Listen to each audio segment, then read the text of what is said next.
يؤتِ الحكمة من يشاء ومن يؤت الحكمة فقد أوتي خيرا كثيرا وما يذكر إلا أولو الألباب آمنت بالله صدق الله العظيم وصدق رسوله النبي الأمي الكريم ونحن على ذلك من الشاهدين والشاكرين والحمد لله رب العالمين قال الله تبارك وتعالى في شان حبيبه مخبرا وآمرا إن الله وملائكته يصلون على النبي يا أيها الذين آمنوا صلوا عليه وسلموا تسليما الصلاة والسلام عليك يا سيدي يا رسول الله وعلى آلك وأصحابك يا سيدي يا حبيب الله الصلاة والسلام عليك يا سيدي يا رحمة للعالمين وعلى آلك وأصحابك يا سيدي يا شفيع المذنبين۔ اللہ رب العزت کی حمد و ثنا کے بعد کہ جو اپنی ذات کے اعتبار سے بھی یکتا ہے اور صفات کے اعتبار سے بھی یکتا ہے، اللہ کا کوئی شریک نہیں، وہی اس کائنات کا خالق اور معبود برحق ہے۔ اسی نے انسان کو اشرف المخلوقات بنایا اور ہم سب نے پلٹ کر اسی اللہ کے حضور پیش ہونا ہے۔ بے حد و بے انتہا درود السلام امام الانبیاء حبیب کبریا شفیع المذنبین رحمت للعالمین تاجدار سلطنت دنیا و دین آمنہ کے لال باعث تخلیق کائنات احمد مجتبیٰ محمد مصطفیٰ صلی اللہ علیہ وآلہ وسلم کی ذات اقدس پر کہ جن کے صدقے اللہ نے ہمیں ایمان کی دولت سے مالا مال فرمایا۔ نہایت ہی واجب الاحترام معزز سامعین، بزرگوں، دوستوں، عزیز بھائیوں، ہماری گفتگو حکمت تک پہنچی تھی کہ اللہ تعالیٰ جب کسی انسان پہ اپنا خاص فضل فرماتا ہے تو اسے حکمت کا نور عطا فرماتا ہے، اور یہ ارشاد فرمایا کہ فقد اوتی خیرا کثیرا۔ قد جو ہوتا ہے نا، یہ شک دور کرنے کے لیے آتا ہے۔ تو جب لفظ قد آ جائے نا تو اس کے دو معنی کیے جاتے ہیں۔ ایک تو یہ ہے کہ تحقیق، یعنی حق یہ ہے کہ اس بات کو تسلیم کر لیا جائے کہ اس کو اللہ نے خیر کثیر عطا کی، جس کو اللہ نے حکمت عطا فرمائی۔ اور آیت کا اختتام ہوا تھا وَمَا يَذَّكَّرُ إِلَّا أُولُو الْأَلْبَابِ۔ اللہ فرماتا ہے کہ یہ جو نصیحتیں ہم نے قرآن کریم میں لکھی ہیں،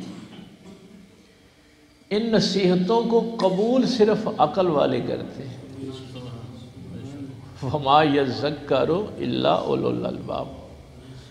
تو اگر کوئی بندہ آپ کو ایسا ملے جو قرآن کی نصیحتوں کو نہیں مانتا، تو بس پھر سمجھ لیا کریں کہ اس کے پاس عقل نہیں ہے، وہ اپنی عقل گوا بیٹھا ہے، شعور ختم ہو گیا۔ تو جو صاحب شعور ہوگا، صاحب عقل ہوگا، وہ اللہ کی نصیحت کو ضرور قبول کرے گا۔ وَمَا يَذَّكَّرُ إِلَّا أُولُو الْأَلْبَابِ۔ تو یہ نصیحتیں جو ہیں یہ صرف عقل والے قبول کرتے ہیں۔ تو ہم نے حکمت کی جو ایک ڈیفینیشن، ویسے تو یہ بھی ہے کہ جس گفتگو سے آپ کی روح کو سکون ملے سمجھیں وہ حکمت والی گفتگو۔ حکیم اور دانا انسان جو ہوتا ہے وہ ہمیشہ حق کے ساتھ کھڑا ہوتا ہے۔ تو وہ جو 25 ڈیفینیشنیں ہیں ان میں سے یہ سارے میں الفاظ آپ کو تھوڑے تھوڑے کر کے عرض کر رہا ہوں۔ ہم یہاں تک پہنچے تھے کہ انسان عقل والا ہو تاکہ وہ نصیحت قبول کر سکے، اور عقل یہ ہے کہ وہ اتباع پیغمبر صلی اللہ علیہ وسلم میں اپنی خواہشیں جو ہیں ان کا سر جھکا دے۔ کچھ لوگ کہتے ہیں کہ خواہشیں ختم کرنا نہیں، خواہشوں کا سر جھکانا ہے پیغمبر کے سامنے۔ تو یہ ہم پچھلے جمعے یہاں تک پہنچے تھے۔ حکمت کو آگے دو حصوں میں تقسیم کیا جاتا ہے، ایک حکمت نظری ہے اور ایک حکمت عملی ہے۔ حکمت نظری کی ڈیفینیشن یہ لکھی ہوئی ہے کہ انسان اپنی بشری طاقت کے مطابق جو کسی چیز کی حقیقت ہے اس کو ویسا سمجھے، یہ حکمت نظری ہے۔ میں نے یہ ابتدا میں جملہ اس لیے لگا دیا ہے کہ جو اس کی بشری طاقت ہے، چونکہ یہ جو اشیاء کی حقیقت کا علم ہے یہ اس کے بہت سے درجے ہوتے ہیں۔ ایک ہوتا ہے کہ مثلا یہ آپ کے سامنے پنکھا ہے تو کسی کو صرف اس کا نام آتا ہے کہ یہ پنکھا ہے، فین ہے۔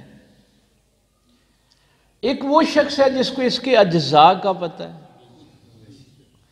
اور تیسرا وہ جس کو یہ بھی پتہ ہے کہ اس میں سے کرنٹ گردش کیسے کرتی ہے۔ تو کسی بھی چیز کی جو حقیقت ہوتی ہے نا اس کو سمجھنے کے بہت سے درجے ہوتے ہیں۔ تو اس لیے میں نے جملہ یہ عرض کر دیا ہے کہ جتنی بشری طاقت ہے اس طاقت کے مطابق کسی حقیقت کو ویسے ہی سمجھنا جیسی وہ ہے۔ بھائی پہلے اس کو سمجھے گا تو عمل کرے گا نا۔ اسی لیے تو کہتے ہیں کہ اللہ کی جس کو معرفت ہی نہیں وہ عبادت کیا کرے گا۔ بھائی پہچان ہوگی، اگر آپ کوئی خط لکھ دیں جس پہ ایڈریس ہی نہ لکھا ہو تو وہ کہاں پہنچے گا؟ اس کی تو منزل ہی کوئی نہیں نا۔ تو پہلے ہے نظری حکمت، اگر کسی کو عطا ہو جائے وہ کسی چیز کو ویسا سمجھے جیسی وہ ہے۔ اب ہمارے پاس جو سب سے بڑی حقیقت ہے وہ اللہ کی ذات ہے، باقی تو ظنی چیزیں ہیں نا، فرضی چیزیں ہیں، فانی چیزیں ہیں۔ اب اس حقیقت کا جو ادراک ہے وہ میرے پاک پیغمبر صلی اللہ علیہ وسلم کو اس لیے اس دنیا میں بھیجا گیا ہے کہ جتنی جتنی کسی کی استطاعت ہے اتنی اتنی وہ اللہ کی معرفت حاصل کرے۔ میں قرآن کریم کی یہ آیت شاید پہلے بھی کبھی یہ ڈسکس ہوئی ہو، 4 پارے میں جب اللہ تعالیٰ نے فرمایا نا یا ایھا الذین آمنوا اتقوا اللہ حق تقاتہ ولا تموتن الا وانتم مسلمون، اے ایمان والو اللہ سے ڈرو جیسے ڈرنے کا حق ہے. آمنوا اتقوا اللہ حق تقاتہ، جو تقوی کا حق ہے نا، جو ڈرنے کا حق ہے، اس کے مطابق اللہ سے ڈرو. اور تمہیں موت نہ آئے تو مسلمانی کی حالت میں ہے کہ تم اپنے اللہ کے فرما بردار ہو. اب جب یہ آیت نازل ہوئی تو صحابہ بھی بڑے پریشان ہوئے کہ ہم اپنے اللہ کا حق کیسے ادا کر سکتے ہیں، یہ تو ممکن ہی نہیں ہے. اب حکم آ گیا ہے کہ ویسا کرو جیسے حق ہے، تو ہم تو پھر مرے گئے، حق تو ہم ادا نہیں کر سکتے. تو انسان جو ہی پریشان ہوتا ہے تو اللہ تعالیٰ پھر اس کے لیے راہیں کھول دیتا ہے نا، وہ جو ہم آیت سمجھ رہے تھے. تو اس کے پھر جو آیت نازل ہوئی، جو ناسخ آیت تھی، وہ 28ویں پارے میں نازل. اللہ تعالیٰ نے فرمایا فاتقوا اللہ ما استطعتم، اللہ سے اتنا ڈرو جتنی تمہاری استطاعت ہے. او بھائی جتنی اللہ نے تمہیں صلاحیت دی ہے اس کے مطابق تو تقوی اختیار کرو. اس لیے وہ جو پہلا جملہ میں نے عرض کیا ہے کہ جتنی بشری طاقت ہے اس طاقت کے مطابق چیزوں کی معرفت حاصل کرے، حقیقتوں کی معرفت حاصل کرے. اس کو علم کے ساتھ پتہ کیوں جوڑا؟ پچھلے جمعے ہم نے یہ سیکھا تھا نا کہ علم پاکیزگی کے بغیر نہیں آتا. وَيُزَكِّيكُمْ پہلے پیغمبر آپ کو پاکیزہ کرتے، وَيُعَلِّمُكُمُ الْكِتاب پھر کتاب کا علم عطا کرتے، وَالْحِكْمَةَ پھر آپ کو حکمت کا نور عطا کرتے. تو علم کو حکمت کے ساتھ کیوں جوڑا ہے؟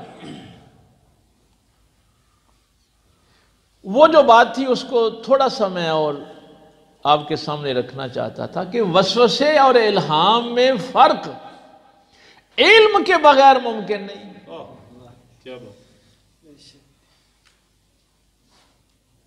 یہ ممکن نہیں ہے کہ کوئی بندہ حکیم ہو اور وہ علم والا نہ ہو، علم کا نور اس کے پاس نہ ہو. امام مسلم نے مسلم شریف جو صحیح حدیث کی کتاب ہے اس کے مقدمے میں ایک بات لکھی. اب فرماتے ہیں کہ کچھ تابعین بیٹھے ہوئے تھے. تابعی آپ کو پتہ ہے نا، جس نے صحابی کی اتباع کی ہو. ہاں یہ نہیں کبھی کہہ دینا کہ صحابی کی زیارت کی ہو، یہ فرق ہے صحابی اور تابعی کا. صحابی وہ ہے جس کو نبی کی صحبت مل گئی، لیکن تابعی کو صرف صحبت ملنے سے مقام نہیں ملے گا جب تک وہ صحابی کی اتباع نہیں کرتا. ہاں یہ ڈیفینیشن یہاں چینج ہو جاتی ہے. تو ایک شخص نے آ کے کہا میں نے عبداللہ ابن مسعود رضی اللہ تعالیٰ عنہ سے یہ بات سنی. تو وہ چونکہ علم والے تھے، جھوٹ کو آپ سچ سے علیحدہ علم کی بنیاد پر ہی کریں گے نا. تو انہوں نے پوچھا کہ تجھے عبداللہ ابن مسعود کہاں ملے تھے؟ اس نے کہا جب وہ جنگ صفین میں حضرت علی رضی اللہ تعالیٰ عنہ کے ساتھ آئے تھے. یہ مسلم شریف کے مقدمے میں امام مسلم نے واقعہ لکھا. اس نے کہا جب وہ جنگ صفین میں سرکار مولا علی کے ساتھ آئے تھے اس وقت انہوں نے مجھے یہ حدیث سنائی تھی. تو وہ تابعین کا جو گروہ بیٹھا ہوا تھا وہ ہنس پڑا. انہوں نے کہا جنگ صفین 37 ہجری میں ہوئی تھی اور عبداللہ ابن مسعود 33 ہجری میں وصال فرما گئے تھے. اب اگر ان کو یہ علم نہ ہوتا تو وہ تو حضور کا نام لے کے حدیث گھڑ کے لے آیا تھا نا، اس نے تو وسوسہ ڈال دیا تھا. تو آپ جھوٹ اور سچ میں فرق علم کے بغیر کر نہیں سکتے. وہ حکیم ہو ہی نہیں سکتا جس کے پاس علم کا نور نہیں۔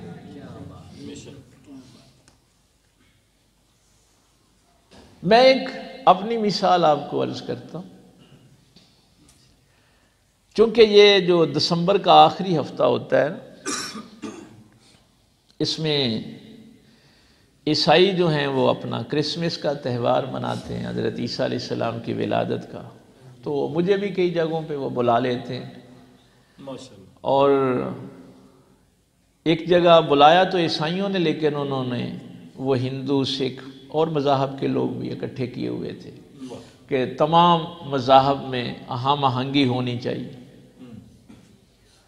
اب ایسے جو اجتماع ہوتے ہیں نا، وہاں ہر کوئی اپنے مذہب کا جو امن کا درس ہے نا وہ دیتا ہے، ہر ایک کی یہ کوشش ہوتی ہے کہ میں بتاؤں کہ میرا مذہب زیادہ امن والا ہے۔ اب ہندو جو ہے اس نے کہا دیکھو جی ہم تو جانوروں کا بھی احترام کرتے ہیں، ہم تو کتے کو بھی نہیں مارتے، سانپ کو بھی نہیں مارتے، گائے کو بھی نہیں مارتے۔ ان کے مذہب کا شاید آپ کو علم نہیں ہے، ان کا جو بنیادی عقیدہ ہے وہ یہ ہے کہ انسان جو ہے نا یہ اپنی شکلیں تبدیل کرتا رہتا ہے۔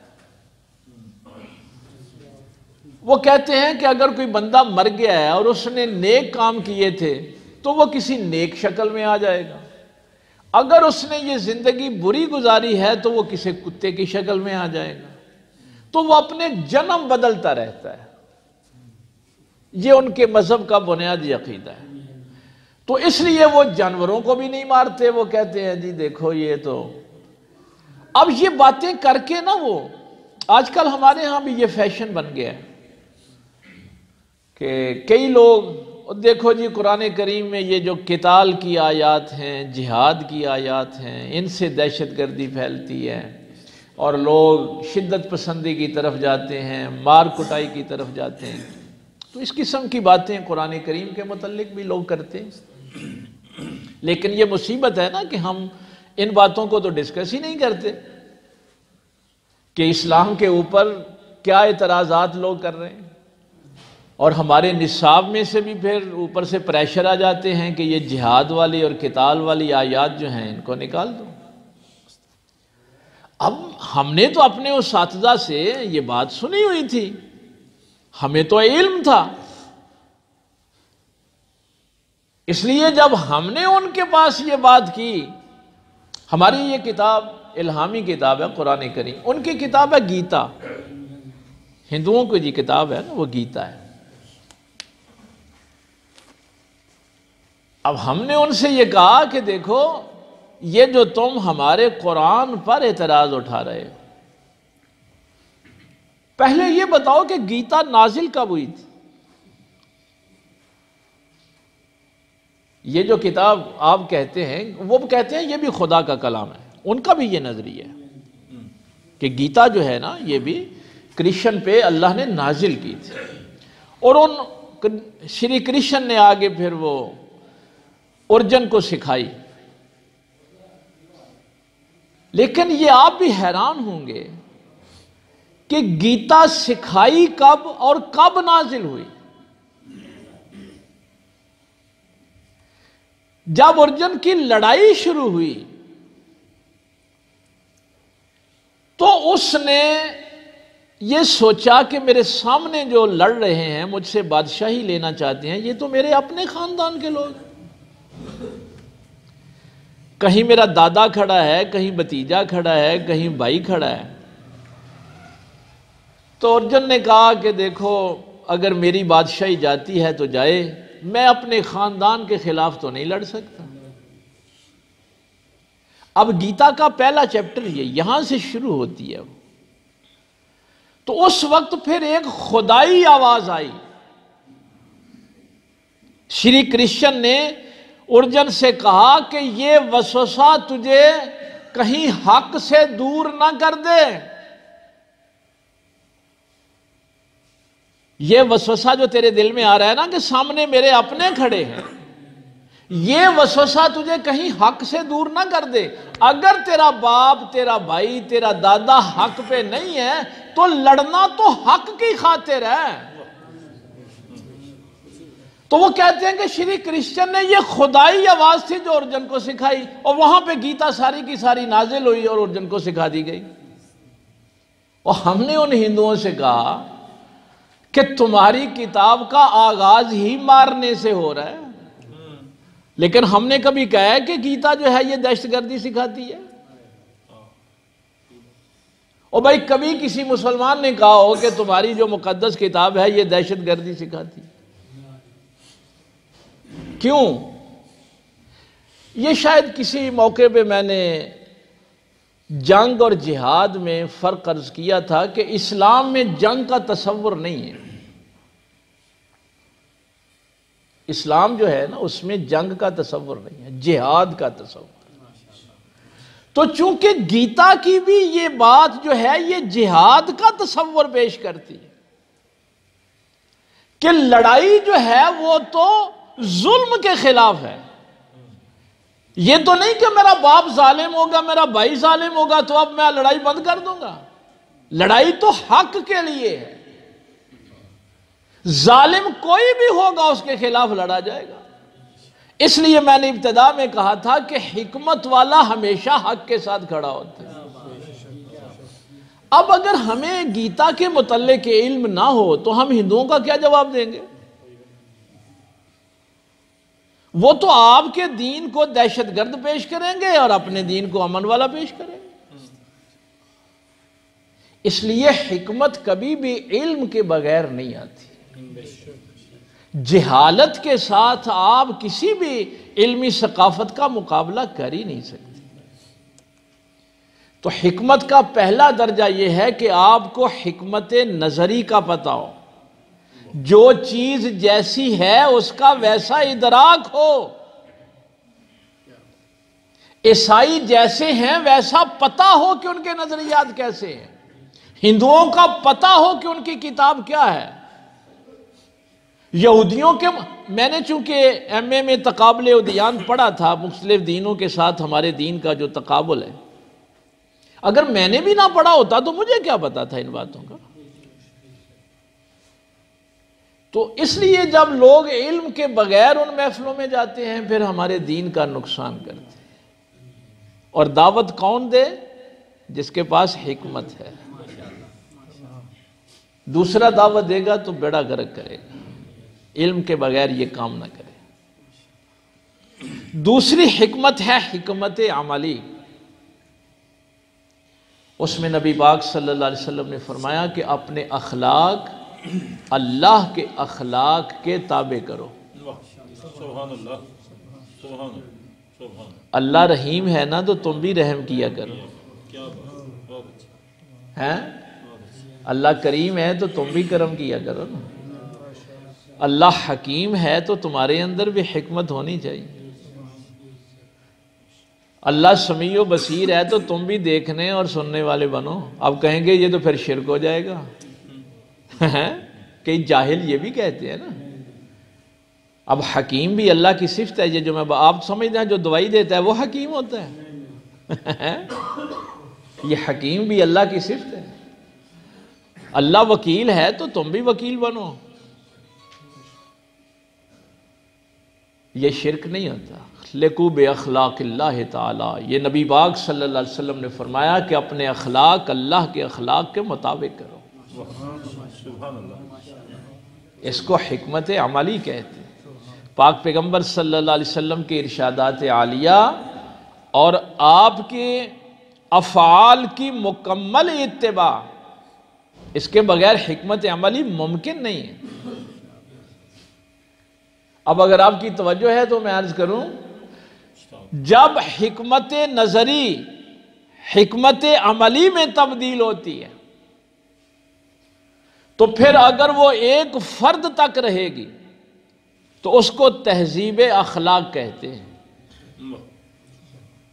جب آپ کہتے ہیں نا فلاں فرد بڑا با اخلاق ہے، مہذب ہے، تہذیب والا ہے، تو اس کا مطلب ہوتا ہے کہ اس کے اندر حکمت نظری بھی ہے اور حکمت عملی بھی ہے. اگر وہ حکمت نظری اور عملی خاندان تک جائے گی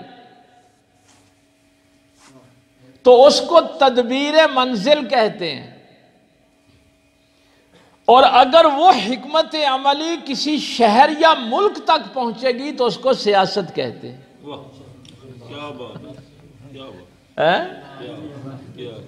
یہ سیاست، جھوٹے سیاستدان نہیں ہوتے، بد کردار سیاستدان نہیں ہوتے۔ جو حکمت نظری اور حکمت عملی کسی شہر یا ملک پر مسلط کریں وہ سیاستدان ہوتے ہیں۔ اب ہم نے ان لفظوں کو کیسا بگاڑا ہوا ہے، ہم سمجھتے ہیں کہ جھوٹ کا نام ہے سیاست۔ اپنے اخلاق پہلے فرد اللہ کے تابع کرے، پھر اس کا خاندان تابع کرے، پھر معاشرہ، شہر یا ملک۔ اگر فرد کرے گا تو اخلاق، تہذیب اخلاق ہے، اگر خاندان کرے گا تو تدبیر منزل ہے، اور اگر کوئی شہر یا ملک اس پہ عمل کرے گا تو پھر سیاست مدنیہ ہے۔ اس لیے اس کائنات کا اگر کوئی سب سے بڑا سیاستدان بھی ہے تو وہ بھی رسول اللہ صلی اللہ علیہ وسلم کی، جنہوں نے اس حکمت نظری کو بھی لوگوں پہ مسلط نہیں کیا بلکہ سمجھایا، اور حکمت عملی کو بھی نافذ کیا۔ مسلط کرنا اور ہوتا ہے، سمجھانا اور ہوتا ہے۔ تو جب تک نظری حکمت آپ کے سامنے نہیں ہوتی۔ اچھا، یہ پچھلے جمعے کے بعد جب دوست ادھر گھر بیٹھے ہوئے تھے تو ایک سوال ہوا تھا کہ یہ حکمت حاصل کیسے ہوگی، تو میں نے کہا کہ چلو اس جمعے اس پہ بھی دو چار جملے میں عرض کر دوں۔ امام احمد بن حنبل رضی اللہ تعالیٰ عنہ نے فرمایا ہے کہ رسول اللہ صلی اللہ علیہ وسلم نے فرمایا، جو شخص 40 دن اپنے اللہ سے مخلص رہتا ہے اللہ تعالیٰ اس کے دل اور زبان کے حکمت کے چشمے جو ہیں وہ بہا دیتا ہے۔ اب آیت کا پہلا حصہ، یؤتی الحکمۃ من یشاء، جسے وہ چاہتا ہے حکمت عطا کرتا ہے۔ تو امام احمد بن حنبل نے اس کی یہ لکھی ہے کہ خالص رہو اپنے اللہ کے ساتھ، کم از کم 40 دن تو رہو۔ یہ 40 کا بھی شاید میں نے آپ کو عرض کیا تھا نا کہ انسان کے اندر جو بھی تبدیلی آتی ہے وہ 40 دن کے حوالے سے آتی ہے۔ ماں کے پیٹ میں بھی نطفہ 40 دن رہتا ہے، پھر وہ خون میں 40 دن رہتا ہے، پھر وہ گوشت میں 40، وہ جتنی بھی تبدیلی آتی ہے وہ 40 کے حوالے سے آتی ہے۔ یہ 40 کا فگر آپ کو پتا، موسیٰ علیہ السلام بھی 30 روزے رکھ کے چلے گئے تھے، اللہ نے فرمایا 10 اور رکھو، ہاں 40 مکمل کر۔ یہ دنیا میں بھی آپ کو کہا جاتا ہے کہ 40 دن خلوص کے ساتھ نماز پڑھ لو۔ یہ چلہ بھی جو کروایا جاتا ہے نا 40 دن کے حوالے سے، یہ 40 کا بھی یہ قرآن کا ایک اپنا تصور ہے۔ انسانی تبدیلی جو ہے اس کا تعلق 40 کے فگر سے۔ اب اگر کوئی 40ویں کا اعتراض کرے نا تو آپ کو سمجھ ہونی چاہیے کہ یہ 40واں کیا ہوتا ہے۔ یہ تیری پیدائش بھی ساری 40ویں میں سے ہی گزری ہے۔ نعرہ تکبیر، اللہ اکبر، نعرہ رسالت، نعرہ حیدری۔ تو امام احمد بن حنبل فرماتے ہیں کہ رسول اللہ صلی اللہ علیہ وسلم نے فرمایا، جو بندہ 40 دن اپنے اللہ سے مخلص رہے اللہ تعالیٰ اس کے دل اور اس کی زبان سے حکمت کے چشمے برپا کر دے گا۔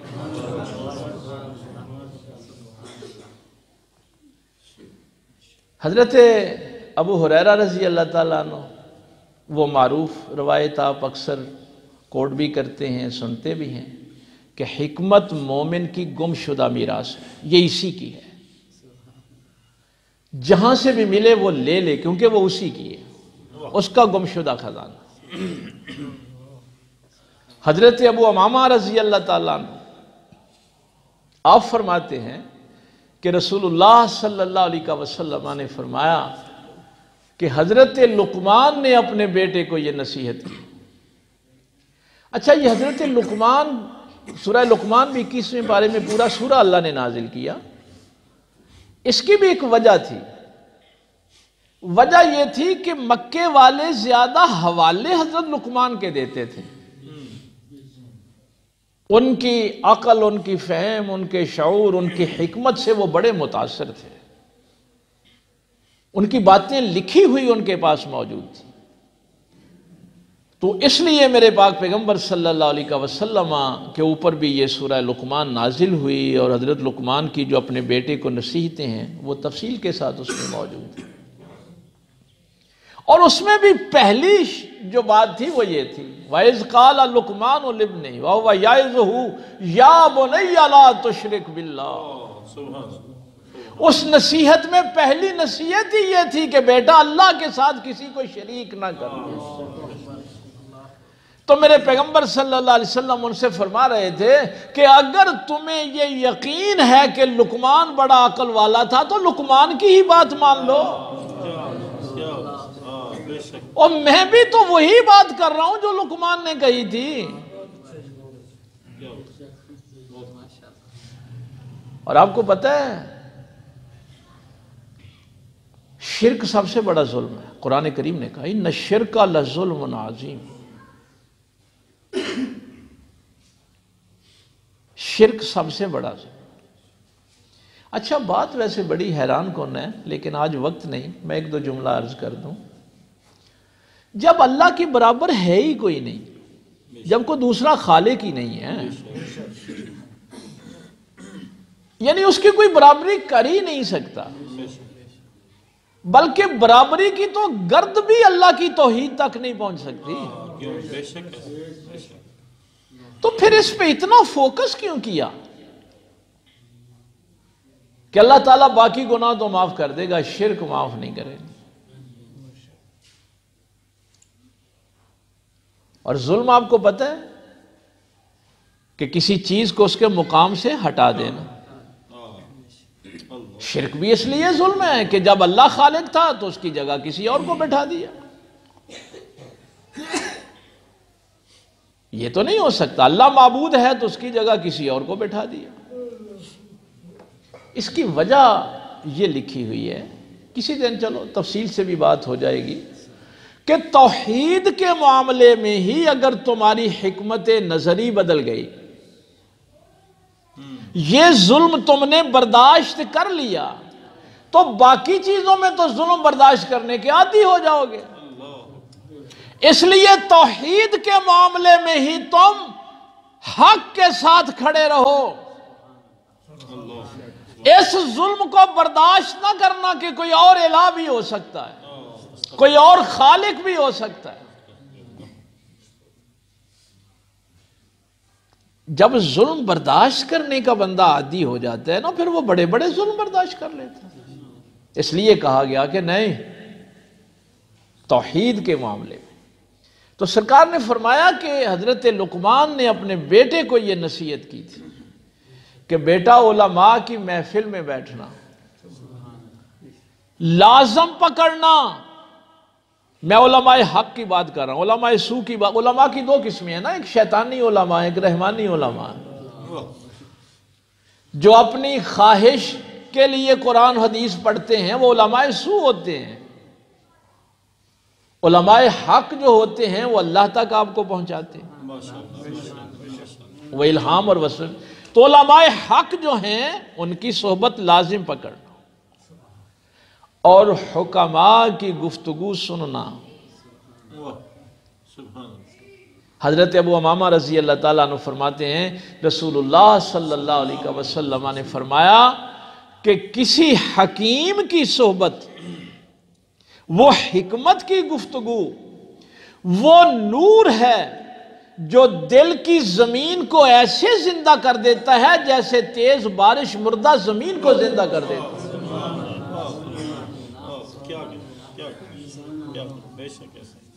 نبی پاک صلی اللہ علیہ وسلم نے یہ جملہ حضرت لقمان کے حوالے سے بیان فرمایا کہ اگر چاہتے ہو کہ تمہارے دل کی زمین زندہ ہو جائے تو پھر کسی حکمت والے کے پاس بیٹھنا، کسی علم والے کے پاس بیٹھنا۔ بھائی زمین کو زندہ کون کرتا ہے؟ اللہ کرتا ہے نا، لیکن سبب بارش بنتی ہے۔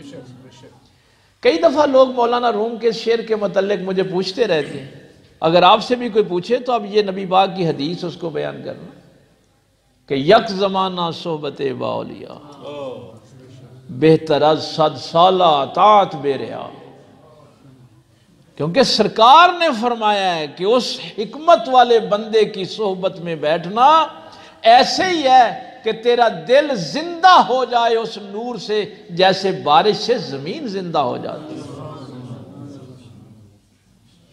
اس لیے نیکوں کے پاس بیٹھنے کا اور ان سے پوچھنے کا قرآن نے حکم دیا، فَاسْأَلُوا أَهْلَ الذِّكْرِ إِن كُنتُمْ لَا تَعْلَمُونَ۔ حضرت عبداللہ ابن عمر رضی اللہ تعالیٰ عنہ فرماتے ہیں کہ سرکار مدینہ صلی اللہ علیہ وسلم نے حکمت کے متعلق مجھے جو ارشاد فرمایا زیادہ عبادت سے تھوڑا علم اچھا ہے۔ 100 عابد ایک طرف ہو، 100 عبادت گزار ساری رات تہجدیں اور نوافل پڑھنے والا ایک طرف ہو، اور ایک حکمت والا فقیہ ایک طرف ہو، تو شیطان ان 100 عبادت گزاروں سے نہیں ڈرتا، اس حکمت والے سے ڈرتا، کیونکہ اس نے تو وسوسے اور الہام کو علیحدہ کر کے بتا دینا ہے کہ یہ تیرا وسوسہ ہے، یہ میرے اللہ کا حکم ہے۔ کیا بات، سبحان اللہ۔ اب یہاں ہمارا الحمدللہ یہ قرآن کریم کا ہمارا ماحول جو ہے، اب تو ماشاءاللہ آپ کا بھی وہ معیار ہے۔ میں پچھلے جمعے جب میں نے یہ جملہ کہا کہ وہ پیر صاحب کہہ رہے تھے کہ میرے پیر کے اوپر اللہ لکھا ہوا تھا، آپ نے استغفار نہیں پڑھ دیا تھا؟ یہ قرآن کی برکت ہے کہ میرے بیان کرنے سے پہلے آپ کو پتا تھا کہ وہ بکواس کر رہا ہے، جھوٹ بول رہا ہے۔ او بھائی اگر آپ کے پاس قرآن کا علم یہ نور ہوگا ہی نہیں تو آپ علماء سو اور علماء حق میں فرق کیسے کریں گے؟ کیا پیمانہ ہوگا آپ کے پاس؟ اس لیے اس قرآن کا نور آپ کے پاس ہونا ضروری ہے، پھر آپ وسوسے اور الہام میں فرق کر سکیں۔ تو اس کے بعد پھر وہ درجہ آتا ہے کہ حکمت عملی میں انسان ہمیشہ اچھے اخلاق پہ عمل کرتا ہے، برے اخلاق کو چھوڑ دیتا ہے۔ تو ان دونوں حکمت نظری بھی آپ کی مضبوط ہونی چاہیے اور حکمت عملی بھی مضبوط ہونی چاہیے، اور اللہ کے ساتھ اخلاص۔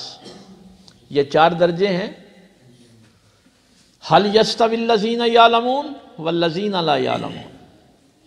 قرآن کہتا ہے کیا علم رکھنے والے علم نہ رکھنے والے برابر ہو گئے؟